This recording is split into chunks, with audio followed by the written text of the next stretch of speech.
જો અમારા વિરોધ પક્ષના વ્યક્તિ જે પણ બોલે નિવેદન કરે એનો મારે કંઈ ખુલાસો આપવાનો ના હોય, પરંતુ લવિંગજી એ શાસન કરતા પક્ષના ધારાસભ્ય છે. એમની પાસે એમને કહ્યું કે ધારાસભ્ય કિરીટ પટેલ દારૂ પીને પડ્યા રહે છે, તો કોઈ પણ જગ્યાએ રસ્તામાં કે કોઈ જગ્યાએ દારૂ પીને પડ્યા રહેલાનો વિડીયો હોય તો એ રજૂ કરે. હું એમના નાચતા 50 થી વધુ વિડીયો એમની યુટ્યુબ ઉપર મૂકેલા છે, રજૂ કરવા માટે તૈયાર છું. બીજું કે એમને કહ્યું કે પડ્યા રહે છે, તો હું મીડિયા સમક્ષ એમની સામે ચર્ચા કરવા માંગુ છું કે છેલ્લા 3 વર્ષથી એ અમારા સાથી ધારાસભ્ય છે.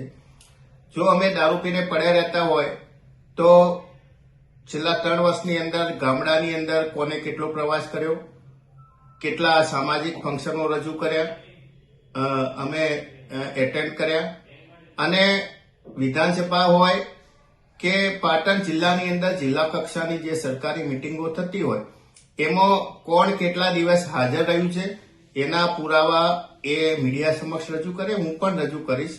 એટલે જો અમે દારૂ પીને પડ્યા રહેતા હોય અને લોકો વચ્ચે ના જતા હોય તો જો પાટણની જનતા એમને બીજી વાર જે ચૂંટે ના ચૂંટ્યા હોત.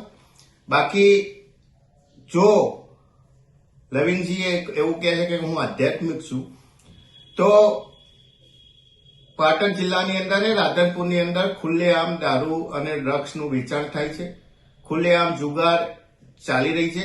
જો એ આધ્યાત્મિક હોય તો કોંગ્રેસે જે દારૂ અને ડ્રગ્સના વિરુદ્ધમાં જે અભિયાન ચલાવ્યું છે એમાં સહયોગ આપે.